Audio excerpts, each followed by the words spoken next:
आज हम आपको बताने जा रहे हैं एल्बर्ट आइंस्टीन के बारे में। एल्बर्ट आइंस्टीन का जन्म 14 मार्च 1879 को जर्मनी के नगर उल्म में हुआ। ऐसा कोई चिन्ह नहीं था जिससे पता चले कि आइंस्टीन आगे चलकर इतने महान वैज्ञानिक बनेंगे। आइंस्टीन का सिर बचपन में अन्य बच्चों से भिन्न और अधिक बड़ा था। आइंस्टीन ने बहुत देर में बोलना सीखा। एक रात ये अपने माता पिता के साथ टेबल पर डिनर कर रहे थे, तभी इन्होंने अपनी चुप्पी तोड़ी और कहा, सूप अधिक गर्म है। चैन की सांस भरकर इनके माता पिता ने पूछा कि इससे पहले वह कभी क्यों नहीं बोले। तो आइंस्टीन ने कहा, क्योंकि इससे पहले सब कुछ ठीक था। 2.5 वर्ष पर आइंस्टीन ठीक से बोल भी नहीं पाते थे। ये हर बात 2 बार दोहराते थे। आइंस्टीन बच्चों के साथ खेलते तो बच्चे उन्हें बोरिंग ब्रदर कहते थे, इसलिए आइंस्टीन अधिकतर समय अकेले ही बिताते थे। इन्हें मशीनी खिलौने विशेषकर पसंद थे कि एक दिन ये अपनी नवजात बहन माजा को देखकर बोले, अच्छा है, परंतु इसके पैरों की जगह पहिए कहाँ हैं। एक बार एक मुख्य अध्यापक ने आइंस्टीन के पिता से कहा कि आइंस्टीन चाहे कोई भी व्यवसाय चुन ले, लेकिन इससे कोई अंतर नहीं पड़ता, क्योंकि वह जीवन में कभी सफल नहीं हो पाएगा। 6 वर्ष की आयु में आइंस्टीन ने वायलिन बजाना सीखा, क्योंकि उनकी माँ चाहती थी कि वह यह सीखें। बाद में ये प्रतिभाशाली वायलिन बजाने वाले बन गए और इस कौशल को जीवन भर कायम रखा। आइंस्टीन ने अपनी शिक्षा जर्मनी बोलने वाले स्विट्जरलैंड के एक विद्यालय में प्राप्त की। ये गणित में बहुत चतुर और भौतिक विज्ञान में इनकी विशेष रुचि थी। स्कूल की पढ़ाई समाप्त करने के पश्चात आइंस्टीन ने ज्यूरिख विश्वविद्यालय में पढ़ने का निश्चय किया, परंतु इनकी विशेष रुचि अपनी साथी मेलेवा मेरिक में हो गई, जो इन्हें चतुर व्यक्ति नजर आई। वर्ष 1990 में 21 वर्ष की आयु में आइंस्टीन ने विश्वविद्यालय का स्नातक बन गए थे और अध्यापक के रूप में बच्चों को घर पर पढ़ाते थे। अंत में 1902 में बर्न में पेटेंट कार्य के यांत्रिक विशेषज्ञ की नौकरी मिली। आइंस्टीन समय बचाकर गुप्त रूप से अपने विचारों को विकसित किया करते थे, उसके बारे में सोचते।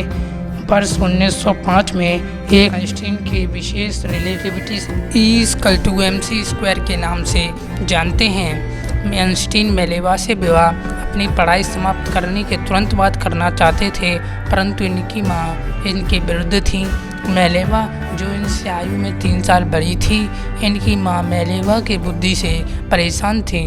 अंततः आइंस्टीन ने जनवरी 1903 में इनसे विवाह कर लिया और इनके 2 बेटे हुए, परंतु कुछ वर्षों पश्चात इनका व्यवहार डगमगाने लगा। कई वर्षों के निरंतर लड़ाई झगड़े के बाद दोनों ने 1919 में तलाक ले लिया। आइंस्टीन ने उसी वर्ष अपनी चचेरी बहन एल्सा से विवाह कर लिया। आइंस्टीन का नाम निजी अध्याय व उनके संसार में विख्याति साथ साथ हुई। 1915 में इन्होंने अपना सापेक्षता का सामान्य सिद्धांत का लेख प्रकाशित किया, जिसमें गुरुत्व की नई व्याख्या प्रस्तुत की गई।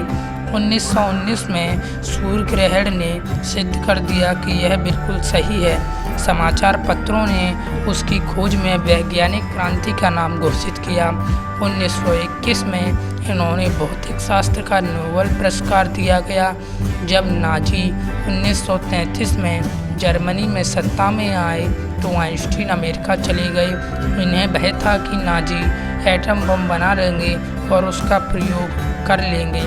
आइंस्टीन ने एटम बम थ्योरी में अहम भूमिका निभाई। अमेरिकन्स ने एक गुप्त योजना से परमाणु बम तैयार कर लिया, जिसे जापान के हिरोशिमा और नागासाकी शहर में अगस्त 1945 में द्वितीय विश्व युद्ध के दौरान गिराया गया। जिस प्रकार आइंस्टीन को गहरा दुख हुआ। अगले दशक में इन्होंने शस्त्रों के ढेर बनाने को समाप्त करने व शांति और प्रजातंत्र के पक्ष में आंदोलन किए। जब 76 वर्ष की आयु में आइंस्टीन की मृत्यु हुई तो इन्होंने एक दूरदृष्टि नागरिक और महान वैज्ञानिक के रूप में याद किया गया। आज के इस वीडियो में बस इतना ही। अगली वीडियो में फिर मिलेंगे नई जानकारी और रहस्य के साथ। तब तक के लिए धन्यवाद। हमारे YouTube चैनल को सब्सक्राइब और लाइक करना ना भूलें।